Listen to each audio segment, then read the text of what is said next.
नमः। तस्मै ज्येष्ठाय ब्रह्मणे नमः। ओम శాంతి శాంతి శాంతి ఓం. ఈ యొక్క సత్యాట ప్రకాశం అధ్యాత్మ సత్సంగానికి వచ్చేసినటువంటి వారందరికీ నమస్తే, స్వాగతం, సుస్వాగతం. ఓం నమస్తే ఆచార్య, సర్వేభ్యో నమో నమః ఆచార్య. నమస్తే. ఓం నమస్తే ఆచార్య, సర్వేభ్యో నమో నమః. నమస్తే ఆచార్యజీ, కృష్ణమూర్తి సార్. ఓం ఓం ఓం. నమస్తే.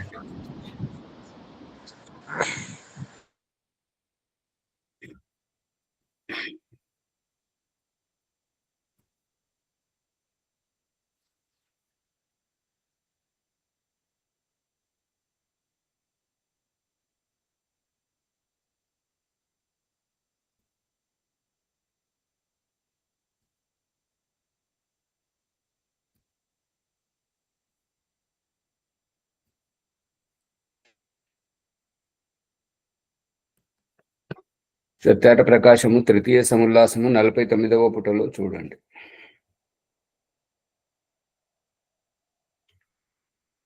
వాస్తవమున శాసనాదిమత్వము గంగడోలు కుచ్చుతోక కొమ్ములు మున్నగునవి కలిగి ఉండుట గోవునకు లక్షణం. ఆ లక్షణముచే గోవు ఈ లక్షణాల వల్ల గంగడోలు కుచ్చుతోక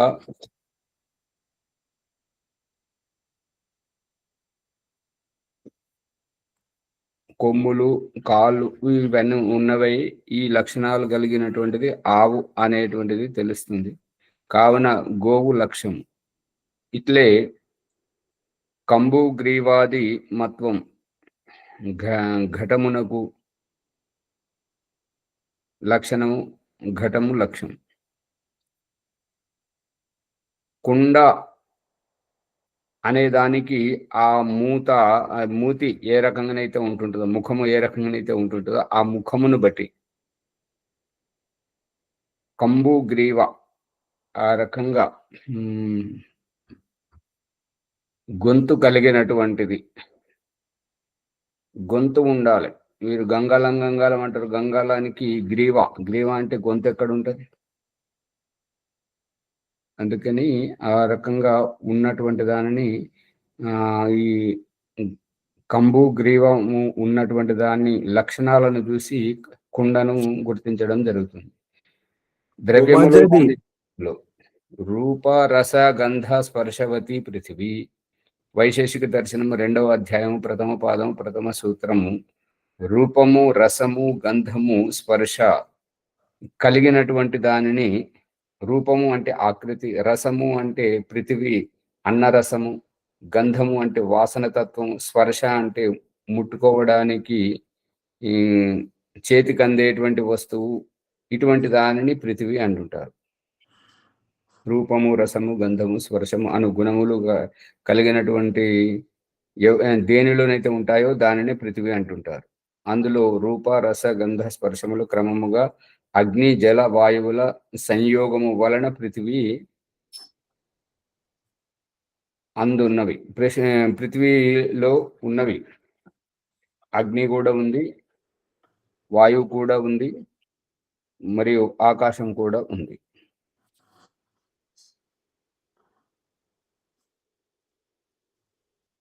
కావున సమవాయ సంబంధమున గంధగుణము కలది పృథివీ అని లక్షణం తేలుచున్నది.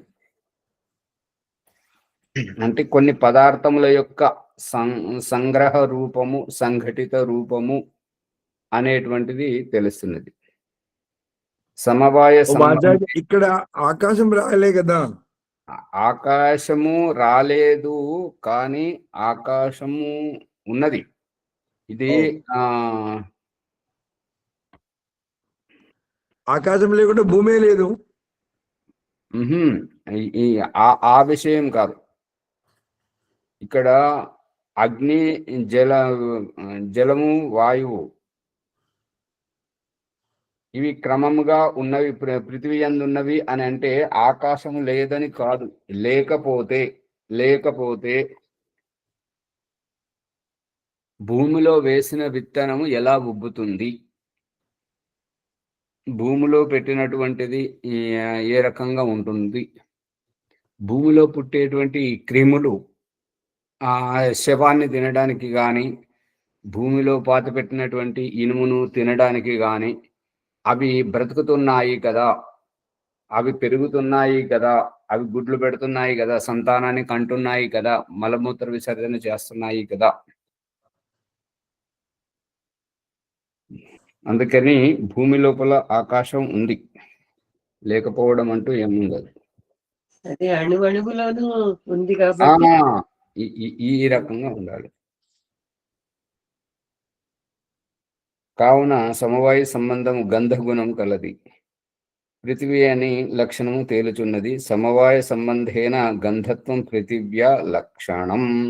ఈ సమవాయు సంఘటిత కొన్ని పరమాణువులు, ఆ పరమాణువులు ఏమిటివి అనే దానికి చెప్తున్నటువంటిది ఏంటంటే రూప రస గంధ స్పర్శము, ఇవి 4.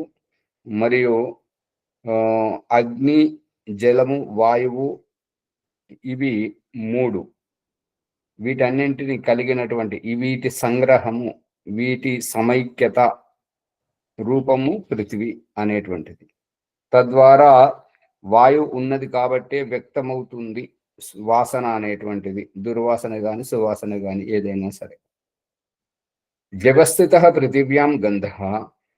ఈ పృథివీలో పృథివ్యాం, పృథివీ ఈకారాంత స్త్రీలింగము, పృథివ్యాం సప్తమి వ్యక్తి ఏకవచనము. ఈ పృథివీ లోపల గంధ అనేటువంటిది వ్యవస్థితం.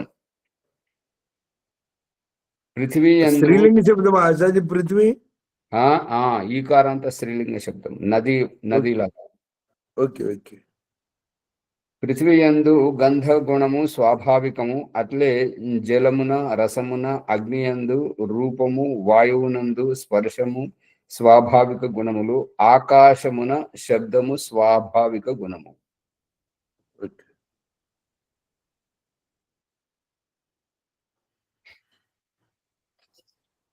పృథివీలో గంధం అయితే మంచి వాసన, అయితే దుర్వాసన. ఫల పుష్పముల సువాసన ఉంటుంటది, లేదంటే మురిగిన కంపు, దుర్వాసన, శవాల దగ్గర వచ్చేటువంటి ఏదైనా వాసన తత్వం, అది స్వాభావికం. అట్లే జలమున రసము, జలములో రసం, అగ్నిలో రూపము, వాయువునందు స్పర్శము స్వాభావిక గుణములు, ఆకాశమున శబ్దము స్వాభావిక గుణం. ఆకాశం ఖాళీ ఉంటేనే శబ్ద ధ్వని తరంగాలు ప్రవహిస్తూ ఉంటాయి. ఇప్పుడు ఫోన్ చేస్తూ నెట్వర్క్ లేదు ఇక్కడ అని ఆచార్య ఓంప్రకాష్ గారు చెప్తారు. ఓంప్రకాష్ అందరూ చెప్తారు కదా, ఇబ్బంది పడే వాళ్ళు అందరూ చెప్తుంటారు. ఫోన్ కట్ అయింది చేస్తాం అనేటువంటి. స్పర్శవత్యా ఆపో ద్రవా స్నిగ్ధా. వైశేషిక దర్శనం 2వ అధ్యాయం 1వ పాదం 2వ సూత్రం. రూప రస స్పర్శములు కలిగి ద్రవీభూత కోమల ద్రవ్యము జలము, కాని వీనిలో రసము జలమునకు స్వాభావిక గుణము. రూపము అంటే కనబడేటువంటి తత్వం, రసము అంటే జాలువారేటువంటి తత్వం, స్పర్శము అంటే పట్టుబడేటువంటి తత్వం. ఇవి కలిగి ఉన్నటువంటి ద్రవీభూతము అంటే ఉన్న స్థితిలో కంటే ద్రవించేటువంటి తత్వము. ద్రవించడము అంటే కరిగిపోయేటువంటి జాలువారేటువంటి తత్వమును ద్రవీభూతం అంటారు. కోమలము అంటే సున్నితత్వం. అటువంటి ద్రవ్యము జలం అంటే పట్టుకుంటే పట్టుబడదు, పిడికిలతో పట్టుకుంటే పట్టుబడదు. మరియు అరచేతిలో పోసుకొని పట్టుకుంటే ఆవిరైపోతుంది. మరియు కొద్దిగా దానికి దిగువ స్థానం కనబడితే చాలు జాలువారిపోతుంది, ద్రవీభూతం అవుతుంది, ద్రవించుకుపోతుంది. కానీ వీనిలో రసము స్వాభావికం. ఈ జలములో ఉండేటువంటిది రసగుణం. అది చెరుకుదైతే తీపిగా, యాసిడ్ అయితే ఘాటుగా, మరియు పాలు అయితే తరళముగా, నీళ్లు ఈ రకంగా ఏదైనా సరే. ఇప్పుడు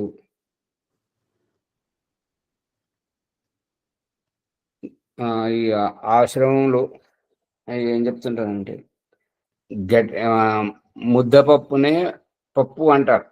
ఇక అది పల్సగా ఉంటే మాత్రం దానికి సాంబార్ అని పేరు పడిపోయింది. సాంబార్ అంటుంటారు. సాంబార్ లక్షణాలు ఒకటే ఉండవు, కానీ పల్సగా ఉన్నంత మాత్రాన దానిని సాంబారు అని అంటుంటారు. ఇంకా మనం దేశమంతటనేమో గట్టిగా ఉన్నదాన్ని ముద్దపప్పు అంటారు, పల్సగా ఉన్నదాన్ని పప్పు అని మాట్లాడుతుంటారు. పప్పుచారు అంటారు ఆచార్య. పప్పుచారు అది కూడా ఒకటే. కానీ సాంబారు అనే దానికి దాంట్లో పులుపు మరియు పప్పు రుబ్బు వేయడం, కూరగాయ ముక్కలు వేయడం అవన్నీ ఉంటుంటాయి. అవేవి తెలియవు. పలసగా ఉన్నదాన్ని సాంబార్. అప్సు శీతత, జలములో శీతత అంటే చల్లదనం, నిప్పు అంటుకున్నది, అది ఇల్లు కాలిపోతున్నప్పుడు దగ్గర బాగా మసులుతున్నటువంటి నీళ్లు ఉన్నాయి. వేడి నీళ్లు ఆ కాలేదాని మీద పోస్తే ఏమవుతుంది? ఇంకా మండుతుంది. చల్లారిపోతుంది. ఎందుకు? దాంట్లో చల్లదనం ఉన్నది కాబట్టి. నీరు వేడిగానే ఉన్నా దాని యొక్క స్వాభావిక గుణం చల్లదనము కాబట్టి ఆ తాపమును చల్లారుస్తుంది. అంతే, అది రహస్యం. జలమునందు శీతలత కూడా స్వాభావిక గుణం. జలము నందు ఒక రసగుణమే కాదు, శీతలత అనేటువంటిది కూడా స్వాభావిక గుణం.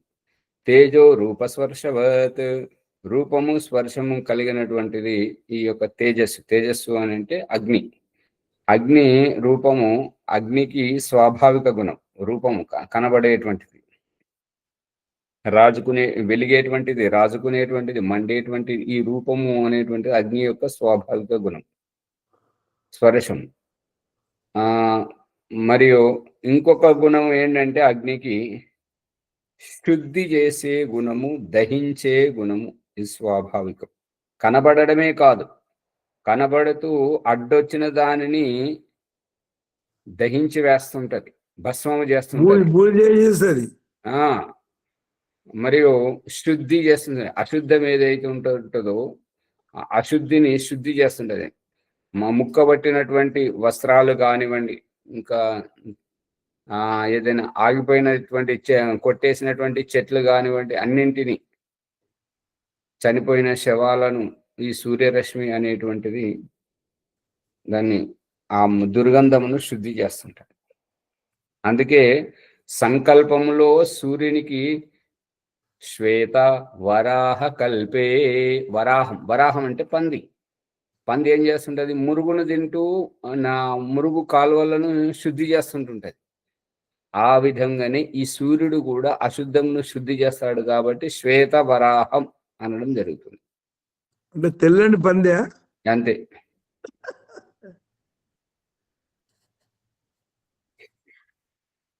స్పర్శ గుణము కలది వాయువు ఏంటంటే స్పర్శ గుణం.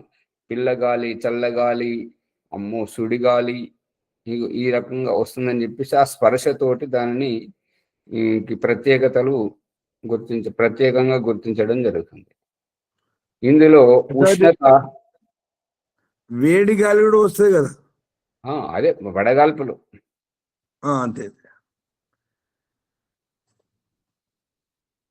ఉష్ణత, శీతత, అగ్ని, జలముల యోగమున నేర్పబడును. ఉష్ణత అంటే వేడి, తాపం. శీతత అంటే చల్లదనం. అగ్ని జలముల యోగమున ఏర్పడుతుంది. నేర్పడును అంటే ఏర్పడుతుంది, కలిసిపోతే సంయోగంతో. అదే తా ఆకాశే నా విద్యంతే. ఇక అటువంటివి ఆకాశంలో ఈ యొక్క రూపము ఉన్నది కదా ఆకాశానికి. రూపము ఏ రకంగా ఉందంటే ఖాళీ స్థలం, అది కూడా ఒక రూపమే కదా. ఖాళీగా ఉంటేనే కదా. ఏ ఆ దాంట్లో రూప ఉంటే ఆ? ఏ వస్తువులో ఉంటే ఆ రూపంగా ఉంటది. అంటే అన్నింటినీ ఇమిడించుకోవడానికి అది కూడా ఒక రూపమే కదా. అవకాశం. ఇప్పుడు మీకు తెలుసో తెలియదో కానీ ఉత్తర భారతంలో చెప్తుంటారు ఏంటంటే భూమి ఆకాశంలో మధ్యలో ఉన్నటువంటి ఈ బొయారం అంతరిక్షము, దీనికి అంతరిక్షంలో అన్ని ఉన్నాయి కదా. మనం ఈ బొయారంలోనే ఉన్నాం. మన వాహనాలు, విమానాలు, రాకెట్లు అన్ని ఈ బొయారంలోనే తిరుగుతున్నాయి. అవునవును. అది ఖాళీ ప్రదేశం ఆచారి దీన్ని ఒక గుహ కూడా అంటారు. గుహగా మారి గుహ.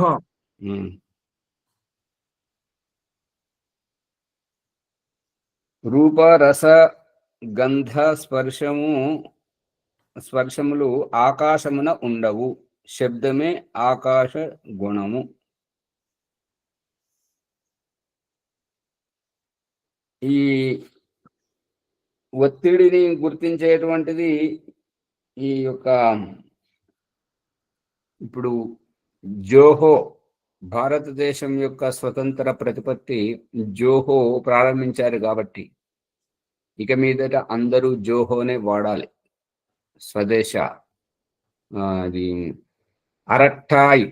అరట్టాయి అనేటువంటిది వాట్సాప్. అరట్టాయి అనేది శబ్దానికి అర్థం ఇంతవరకు తెలవలేదు. జోహో అన్నదాన్ని ఏదైనా కానీ అనేది అర్థం వస్తుంది. గూగుల్ అనేదానికి జోహో సెర్చ్. ఇప్పుడు జోహో నెట్వర్క్ ప్రారంభించారు కదా, గూగుల్ను తగ్గిస్తున్నారు కదా. అందు గురించి దీంట్లో జోహో అంటే ఏదైనా కానీ అనేది అర్థమైతే అవుతుంది. కానీ అర్టాయి అనేది యాప్ డౌన్లోడ్ చేశాను, దానికి మరి ఒక చిత్రం ఇట్లా ఏమి ఇవ్వలేదు. వాట్సాప్కి అయితే ఆ ఫోన్ ఇచ్చినట్టుగా దీనికి ఏమి ఇవ్వలేదు, నడుస్తున్నది. అందరూ స్వదేశ యాప్నే వాడితే బాగుంటుంది. అంటే మన దేశం డబ్బు మన దేశంలోనే ఉంటుందని అర్థం. అవును ఆచార్య, నేను కూడా డౌన్లోడ్ చేసుకున్నా నిన్న అరట్టాయి. మరి కలిస్తే వస్తలేదు మీది. ఆచార్య నేను చేసుకోవాలి, మరి ఎట్లా చేసుకోవాలి చెప్పండి కొంచెం. అదే గూగుల్ ప్లే స్టోర్లోకి వెళ్ళి అక్కడనే అరట్టాయి అని కొడితే వచ్చేస్తుంది. అరక్కాయ? అరక్కాయి కాదు, అరట్టాయి. టాకు టవత్తు, అరట్టాయి. అరక్తాయ.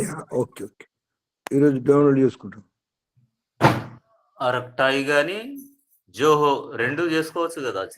జోహో అనేటువంటిది గూగుల్ లాంటిది, గూగుల్ సెర్చింగ్. ఇప్పుడు గూగుల్ పోతుంది రాను. ఇప్పుడు దాని స్థానంలో, గూగుల్ స్థానంలో జోహో. ఓ ఆచార్య, దీని ద్వారా ఇతర దేశాలలో చెప్పకుండానే గొంతు విసుకుతున్నట్టు లెక్క. మన భారతదేశం యొక్క ఉన్నతిని పెంపొందించడం చాలా గొప్ప విషయం ఇది. మరి ఐక్యరాజ్య సమితిని స్వతంత్రంగా చేస్తున్నప్పుడు 70 ఏళ్ళ దాన్ని కుప్పగూల్చి మళ్ళీ కొత్తగా చేస్తున్నారు కదా. అంటే విశ్వగురువు అన్న స్థానంలోకి ఎదిగింది భారతదేశం. అంతే అంతే అంతే అంతే. అది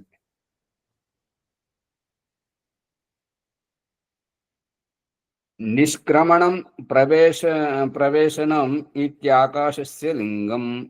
ఇక ఆకాశం యొక్క గుర్తింపు చెప్తున్నాం. లింగం అంటే గుర్తింపు. నిష్క్రమణం అంటే వెళ్ళిపోవడం. ప్రవేశం చొచ్చుకు రావడం, ప్రవేశించడం, చొచ్చుకు రావడం. ఇటువంటివి ఇది ఆకాశస్య లింగం. దీనిని ఆకాశం అంటుంటారు. అదే ఇది జోహో అరట్టాయి యొక్క ప్రసంగం ఎందుకు వచ్చింది అంటే, నెట్వర్క్ బిజీ, మీరు సంప్రదిస్తున్న వ్యక్తి మరొక కాలులో ఉన్నారు. ఓ ఆచార్య ఇప్పుడు మనం ఈ రెండింటి మనం డౌన్లోడ్ చేసుకుంటే ఆ ప్రాబ్లం రాదా? ఇప్పుడు గూగుల్లో ఏ ప్రాబ్లం ఉందో అదే ప్రాబ్లం దీంట్లో వస్తుంటది. గూగుల్ ఎట్లా పనిచేస్తుందో, యూట్యూబ్ ఎట్లా పనిచేస్తుందో, ఈ వాట్సాప్ ఎట్లా పనిచేస్తుందో అట్లాగే ఇవి పనిచేస్తుంటాయి. అంటే మన స్వతంత్ర భారతదేశం యొక్క ఈ రెండింటి మనము ఉపయోగించుకుంటే అతి తక్కువ ప్రాబ్లమ్స్ వస్తాయని చెప్పడం అంతేనా? ప్రాబ్లమ్స్ వస్తే ప్రాబ్లములు రావనే చెప్తున్నారు. మళ్ళీ ఇంకోటి ఏంటంటే దీంతో మన దేశం యొక్క డాటా రహస్యాలన్నీ ఇతర దేశాలకు వెళ్ళవు. అంతే, యథార్థం, సత్యం. విశేషమైనటువంటి ఆలోచన ఇది.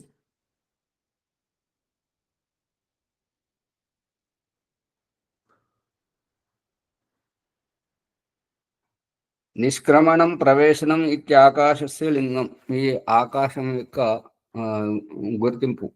ఆకాశం ఎట్లా తెలవాలంటే రావడానికి పోవడానికి అనుకూలంగా ఉన్నదాన్ని ఆకాశం అంటే వచ్చే కాళ్ళు రావాలి, పోయే కాళ్ళు పోవాలి. అట్లా ముఖద్వారానికి మళ్ళీ గృహానికి ముఖద్వారానికి మళ్ళీ ముఖద్వారం కాదు. ఇప్పుడు ఇంట్లో ఖాళీగా ఉంటే, బస్సులో ఖాళీగా ఉంటే ఎక్కుతారా, లేదంటే వచ్చింది కదా కాబట్టి మరి అది ఆ ఖాళీ స్థానాన్ని చెప్తున్నారు.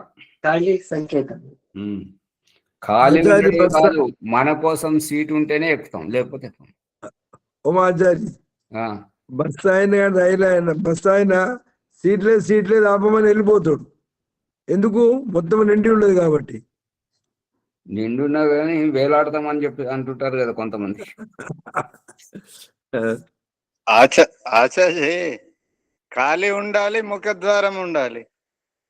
ముఖద్వారము లేకపోతే ఖాళీ ఉంటే దానివల్ల ప్రయోజనం ఏం లాభం? రెండు కావాలి.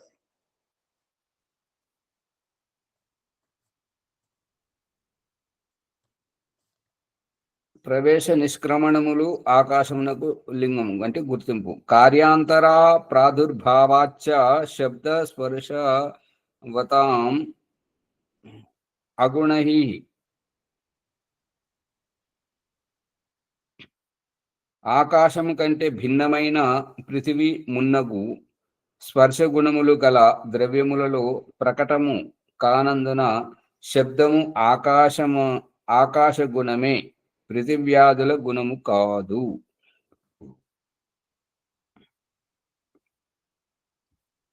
కార్యాంతర ప్రాదుర్భావాచ్చ కార్యాంతరం భిన్నముగా కార్య ప్రణాళిక ఉన్నందున శబ్దము అనేటువంటి శబ్ద స్పర్శము అనేటువంటివి శబ్ద స్పర్శవతాం అగుణ ఈ యొక్క శబ్ద స్పర్శం అనేటువంటిది ఈ శబ్దము వలె వచ్చిపోవడం అంటూ గాని స్పర్శించడానికంటూ ఏముండదు. ఈ స్పర్శ గుణము వీళ్ళు మూగవాళ్ళు, గుడ్డి వాళ్ళు ఉంటారు కదా, వాళ్ళకు కళ్ళు కనపడకపోతే ఇట్లా చేతిని ఇట్లా ఇట్లా అనుకుంటా పోతుంటారు కదా. ఖాళీగా ఉంటే పోతారా, ఖాళీ లేకుండా పోతారా? ఖాళీ ఉంటేనే. మరి వారికి స్పర్శ తెలుస్తుంది కదా ఖాళీగా ఉన్నదని చెప్పేసి. ఇట్లా కర్రతో ఇట్లా కొట్టుకుంటా పోవడం కానీ, చేతులతో ఇట్లా అనుకుంటూ పోవడం కానీ, మరి స్పర్శనే కదా. అవునవును.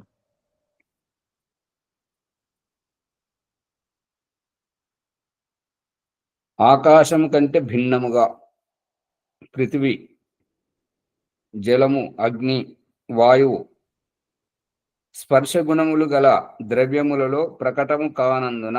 అంటే ఇక్కడ చూడండి, చాలా లోతైన రహస్యం చెప్తున్నాడు కనాద మహర్షిని దయానంద సరస్వతి సమర్థిస్తున్నాడు. ఏమనంటే మహాభారత యుద్ధంలో జల సమాధి అయినటువంటి దుర్యోధనునికి బయట నుండి శ్రీకృష్ణుడు వాళ్ళు పాండవులు చెప్తున్నటువంటి మాటలు ఎలా వినబడ్డాయి? జలములో ధ్వని తరంగాలు. అర్థమవుతుందా?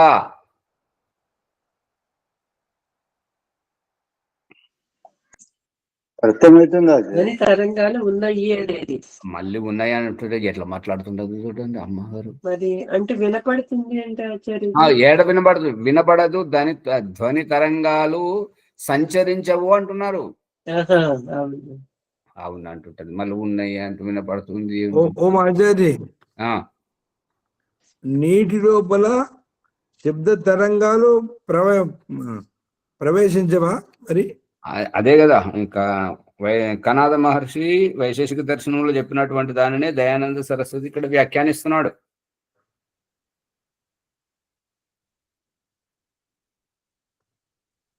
అర్థం కావట్లేదా?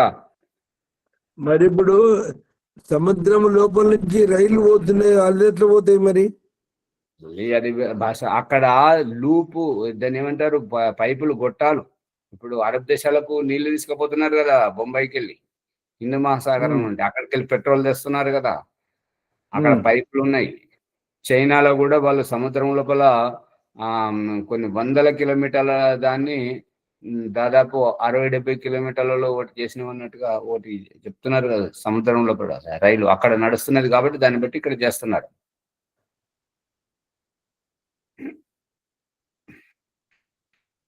ఇప్పుడు బస్సులోంచి కానీ రైల్లో యాత్ర చేస్తున్నప్పుడు ఎవరైనా బయటకు వెళ్ళి నీళ్లు తల్లితే ఇటు మొహం తిప్పుకుంటాం ఎందుకు? అది మనం చెల్లించోటి ఉండవు ఆచార్యజీ. ఆ రకంగా రావడం, మనల్ని తడపడం. అంటే ఇప్పుడు కిటికీలోంచి గాలి వెలుతురు వస్తున్నది, బయట అయితే ఆనందంగా ఉంటాం. మన నీటి లోపల పోయేటప్పుడు ఆ కిటికీలకు నీరు రాదా?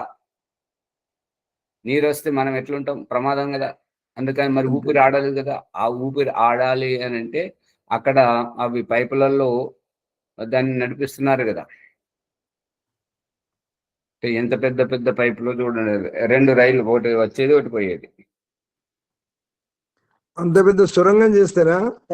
సేఫ్టీగా చేస్తారా కాదు, చేసారు. అది ట్రయల్ నడుస్తున్నది.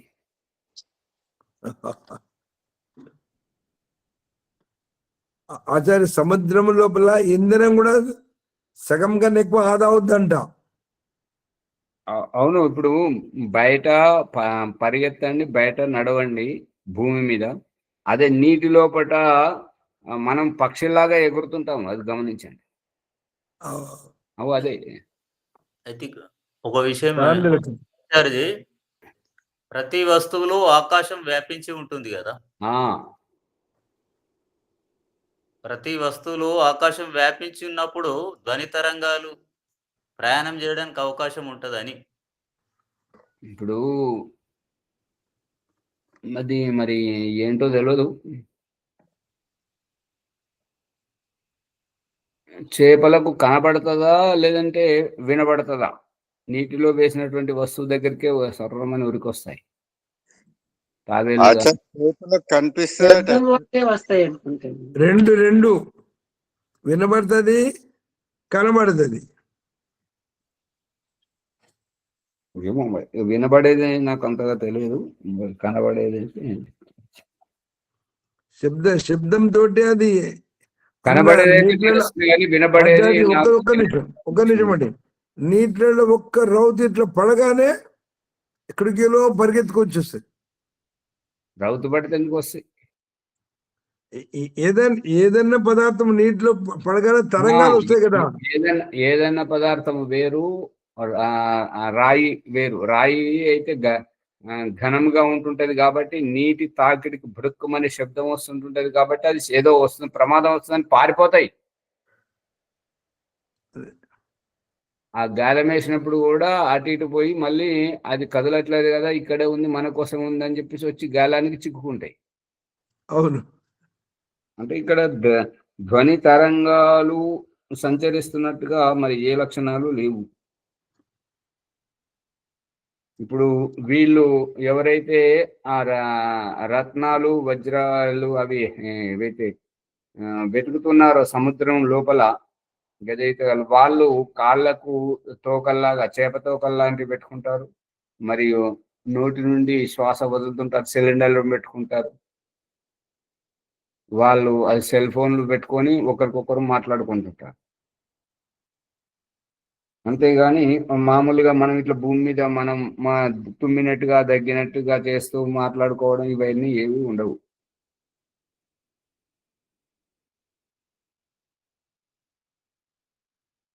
అందుకని ఇక్కడ చెప్తున్నటువంటిది ఏంటంటే ఆకాశము కంటే భిన్నమైన పృథివీని విడిచిపెడదాం.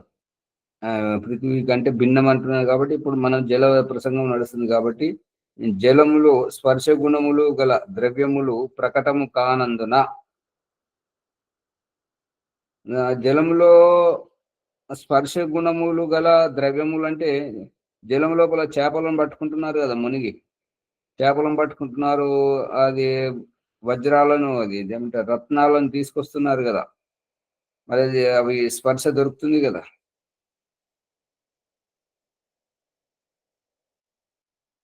ప్రకటన అవుతుంది కదా స్పర్శ గుణములతోటి. అదే దాని గురించి చెప్తుండే. స్పర్శ గుణములు కలిగినటువంటి ద్రవ్యములలో ప్రకటం కానందున శబ్దము ఆకాశ గుణమే. అంటే ఒక రత్నానికి ఇంకొక రత్నాన్ని కొట్టడం కానీ, లేదంటే ఆ యొక్క నీటిలో పోసినందువల్ల ఆ తాకిడికి శబ్దం అనేటువంటిది వస్తుంటది. మసులుతున్నప్పుడు, హీటర్ పెట్టినప్పుడు నీళ్ళల్లో ఈ శబ్దం వస్తుంటదా రాదా? ఏది మాట్లాడు. వస్తుంది ఆచార్యజీ. మరి ఇది ఆకాశ గుణమే అని అంటున్నారు. ఇప్పుడు ప్రభాకర్ గారు అన్నట్టుగా ఇక్కడ నీళ్లు మసిలినప్పుడు కానీ నీళ్లు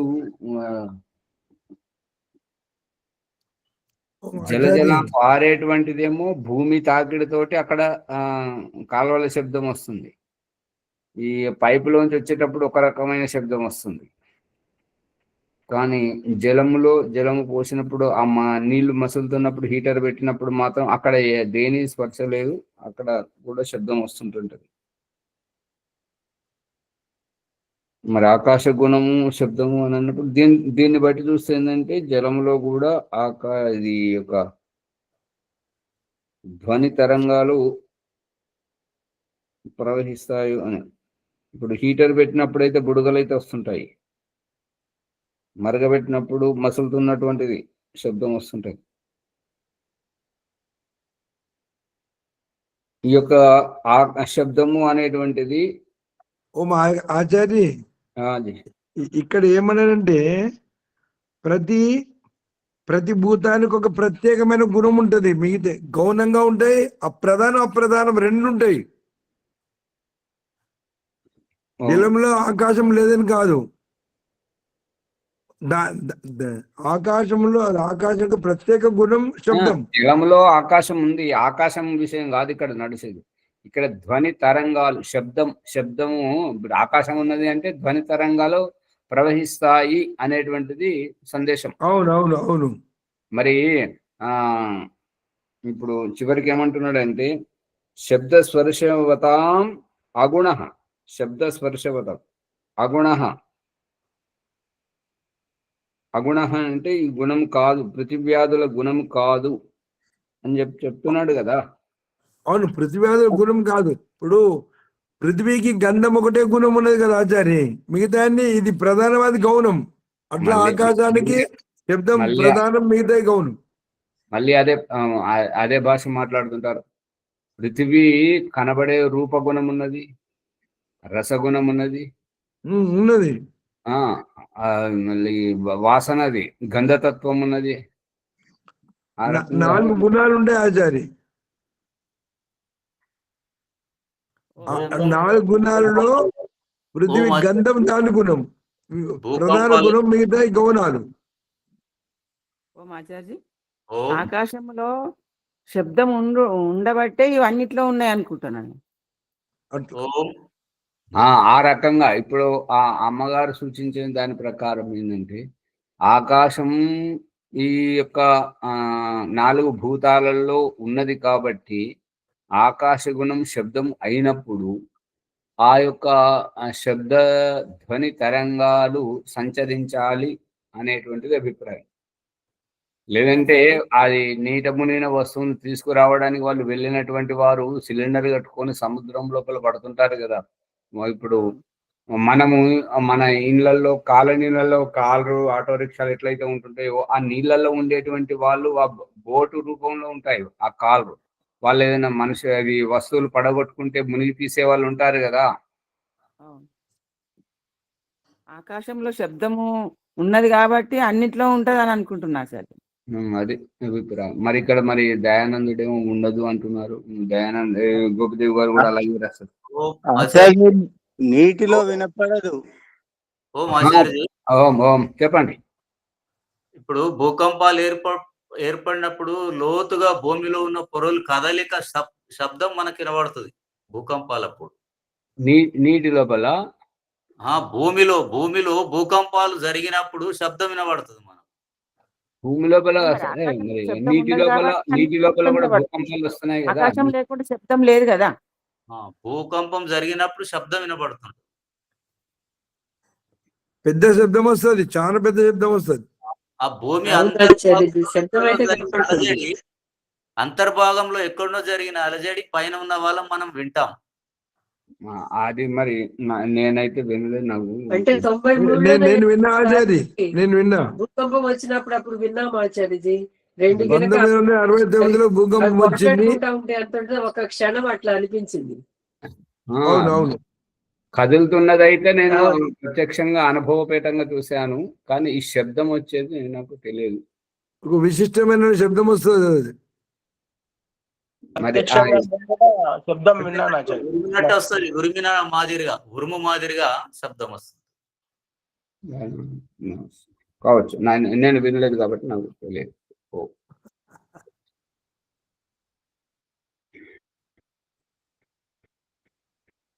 అపరస్మిన్ అపరం యుగపత్ చిరం క్షిప్రమితి కాలలింగాని. ఇంకా కనాద మహర్షి వైశేషిక దర్శనంలో కాలమును ఏ రకంగా గుర్తుపట్టాలి అనే దానికి చెప్తున్నాడు. అపరము పరము అపరము. అపరము అంటే వేరు కానటువంటి, పరము అంటే దగ్గర లేనటువంటి, అందుబాటులో లేనటువంటి, దూరమైనటువంటి దాన్ని పరము. అపరము పరం అంటే దగ్గరది దూరముది. యుగపత్తు అంటే రెండు వైపులా కూడా ఒకే మాట, ఒకంటే ఒకేసారి. చిరము విలంబం. చిరము అంటే చిరం అంటే సత్వరం, విలంబము అంటే ఆలస్యం, క్షిప్రము అంటే త్వరగా, శీఘ్రము. ఈ త్వరము అంటే వెంటనే, సాధ్యమైనంత త్వరగా అనే అర్థం వస్తుంటది శీఘ్రం. ఆచార్య ఇక్కడ పరప్రకృతి అపర ప్రకృతి అంటే దగ్గరున్న దూరం ఉండదనే ఇట్టి ప్రయోగములు దేని యందు కలుగునో అది కాలం. ఇవన్నీ దేని యందు ఉంటుంటాయో దానినే కాలము అని చెప్తున్నాడు. ఇది ఇత్యేతేషు నిత్యేష్వభావ దవిత్యేషు నిత్యేష్వభావాత్ అనిత్యేషు భావాత్ కారణే కాల ఆఖ్య ఇది. కాలము అంటుంటారు. నిత్యము వాటిలో అభావము, అనిత్యములో భావము, కారణములో కాలం అనబడుతుంది. అంటే లేనివి ఉండడం, ఉన్నవి లేకుండా పోవడం, లేకుండా ఉన్నటువంటివి అస్తిత్వంలోకి రావడం, అస్తిత్వంలో ఉన్నటువంటివి నాశనం పొందడం, కాలగర్భంలో కలిసిపోవడం, కనుమరుగైపోవడం. ఈ రకంగా రెండింటిని చెప్తున్నాడు. అపరము పరము యుగపత్తు రెండింటిని ఒకేసారి. చిరము విలంబం. చిరము అంటే త్వరగా, విలంబము అంటే ఆలస్యంగా, నెమ్మదిగా. క్షిప్రము శీఘ్రము ఇట్టి ప్రయోగములు దేని యందు కలుగును అది కాలం. మెల్లగా తొందర పెడుతున్నావు, అంత ఆతృత ఎందుకు అని ఆ కాలంలోనే చెప్పడం. మళ్ళీ ఇంకోటి, ఏమి నిద్రపోతున్నావా, పని కానీ తొందర కానీ అని. రైలు ప్లాట్ఫామ్ మీదకి వచ్చిన పరిగెత్తు ఉంటారు కదా. నిత్య పదార్థములలో ఉండక అనిత్యములందు ఉండుట వలన కారణమునందే కాల సంధ్య. నిత్య పదార్థములలో ఉండనటువంటిది అనిత్యములందు మాత్రమే ఉండేటువంటి కారణము వలన ఈ కాల సంధ్య అనే అనబడుతుంది. నిత్యముగా ఉండేటువంటి జీవాత్మ, పరమాత్మ, ప్రకృతి, వీటిలో కాలం లేదు, వీటికి కాలం అవసరం లేదు. కాలం ఎవరికి అంటే కనబడే పృథివీకి, కనబడే దేహములకు.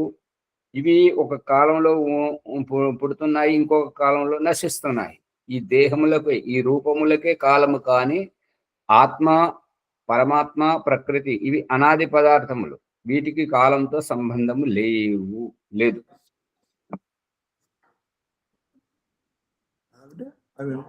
వచ్చిందా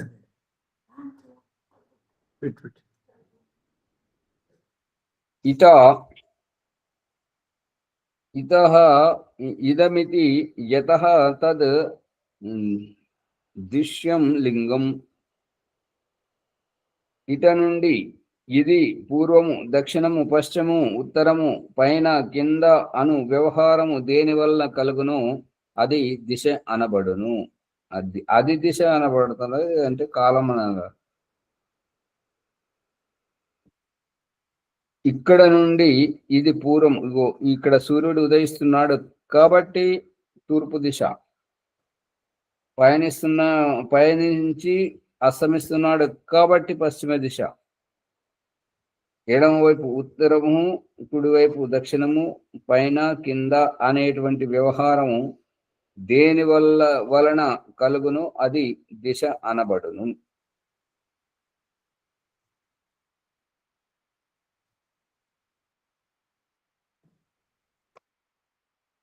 ఓం. ఈ సమయం అయిపోయింది కాబట్టి ముందుకు నడిపియండి ముని గారు. ఓకే ఆచార్య ఓం ప్రకాష్ గారు ధన్యవాదములు. జ్ఞానగంగా ఆధ్యాత్మిక విద్య సత్య ప్రకాశము మనం లోతుగా అర్థం చేసుకుంటున్నాము. విశేషంగా వైశేషిక దర్శనంలో ఉన్నటువంటి పంచమహాభూతాలు, తర్వాత వాటి సూక్ష్మభూతాలను ఏ విధంగా మనం తెలుసుకోవాలనేది సూత్రాల ద్వారా ఋషి పాత్రలను తెలుసుకుంటున్నాము. ఈ ఎపిసోడ్ను లైక్ చేయండి, షేర్ చేయండి, సబ్స్క్రైబ్ చేయండి, పక్కన ఉన్న గంట సింబల్ గట్టిగా నొక్కండి. 1-2 సార్లు వినాలని ప్రార్థన. ఈరోజు వైదిక సంధ్యోపాసన భాగ్యలక్ష్మి అమ్మ గారు, గాయత్రి భాగ్యలక్ష్మి గారు చేయించాలని ప్రార్థన. ఇవాళ నేను చేయిస్తానండి. అమ్మ మీకు ఒక డేట్ కేటాయించారు కదా. రేపు నాది. అమ్మ రేపు ఎక్కడ వెళ్తున్నారు బయట? వెళ్ళలేదు కానీ వాళ్ళు చేయిస్తాం అనిపించింది, అందుకని అడిగాను. అలాగే అమ్మ. భాగ్యలక్ష్మి గారు అనుమతి? సరే ముని గారు, సరే అమ్మ రేపు మీరు చేయించండి. మీరు ఈరోజు విజయదుర్గమ్మ గారు చేపిస్తారు. ఓం. ధన్యవాదములు. నమస్తే అండి.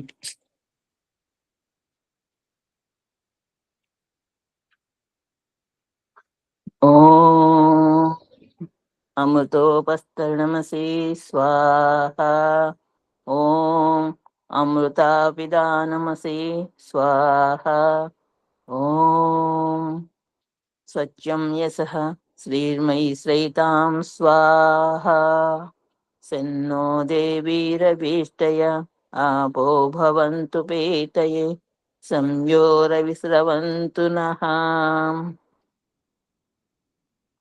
ఓం వాక్వాక్. ఓం ప్రాణః ప్రాణః. ఓం చక్షుః చక్షుః. ఓం స్తోత్రం స్తోత్రం. ఓం నాభిః. ఓం హృదయం. ఓం కంఠః. ఓం శిరః. ఓం బాహుభ్యాం యశో బలం. ఓం కరదలకర పృష్ఠే. మార్జాన మంత్రములు. ఓం భూః పునాతు శిరసి ఓం భువః పునాతు నేత్రయోః ఓం స్వః పునాతు కంఠే ఓం మహః పునాతు హృదయే ఓం జనః పునాతు నాభ్యాం ఓం తపః పునాతు పాదయోః ఓం సత్యం పునాతు పునశ్శిరసి ఓం కం బ్రహ్మ పునాతు సర్వత్ర. ప్రాణాయామ మంత్రములు. ఓం భూః ఓం భువః ఓం స్వః ఓం మహః ఓం జనః ఓం తపః ఓం సత్యం. అఘ్మర్షణ మంత్రములు.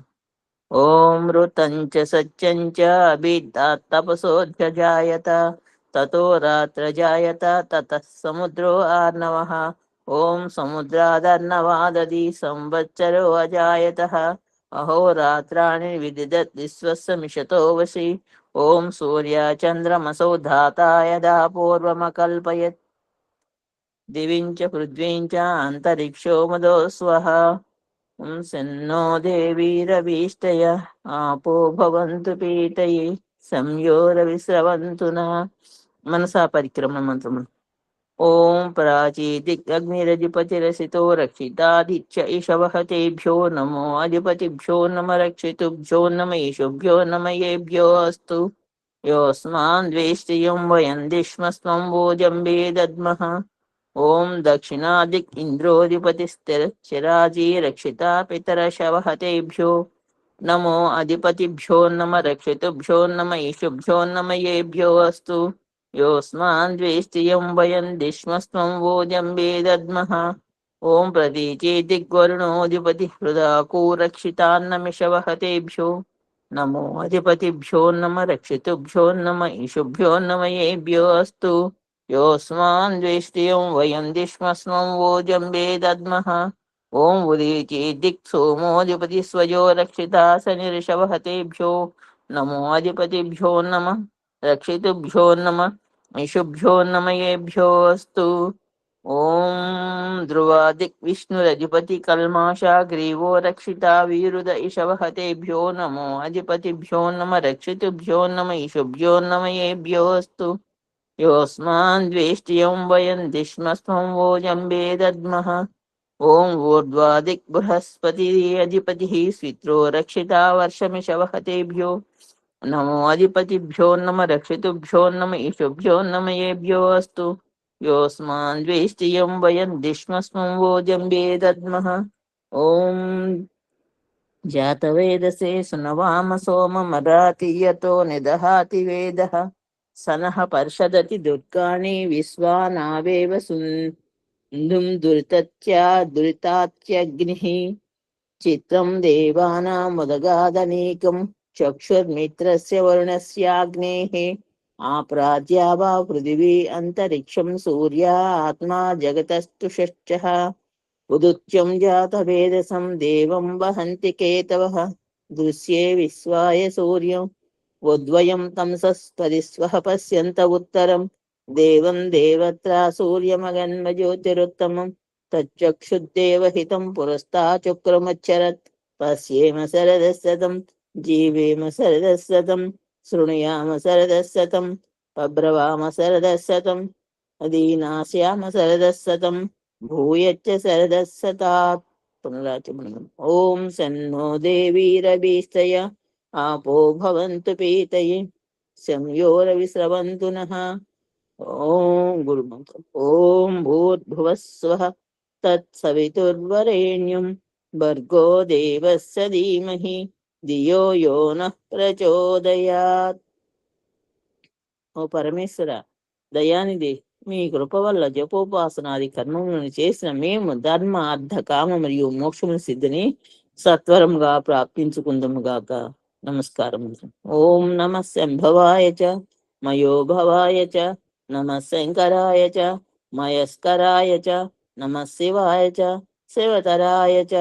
ఓం సన్నో దేవీరభీష్టయ ఆపో భవంతు పీతయే సంయోరవిస్రవంతు నః. ఓం శాంతి శాంతి శాంతి. నమస్తే అండి. సర్వేభ్యో నమో నమః. नमस्ते आचार्य, शांति पाठ करूं? हाँ जी, शांति पाठ करूं? हाँ शांति पाठ करिए, पर वो కొంచెం శాంతి పాఠం చేయండి, ఎవరు వెళ్ళొద్దు, కొద్దిగా విషయాలు మాట్లాడేటండి. ఓం దేవ శాంతిరంతరిక్షం శాంతి పృథివీ శాంతి ఆపా శాంతి ఓషధే శాంతి వనస్పతే శాంతి విశ్వే దేవ శాంతి బ్రహ్మ శాంతి సర్వం శాంతి శాంతిరేవ శాంతి సామా శాంతిరేది. ఓం శాంతి శాంతి శాంతి. శ్రీ నమ. అందరు నమస్కారం. నమస్తే ఆచార్య. నమస్తే ఆచార్య. ఓం నమస్తే. నాకు అగ్గిపోతున్నది పెట్టమన్నాను ఆచార్య. ఏంటమ్మా?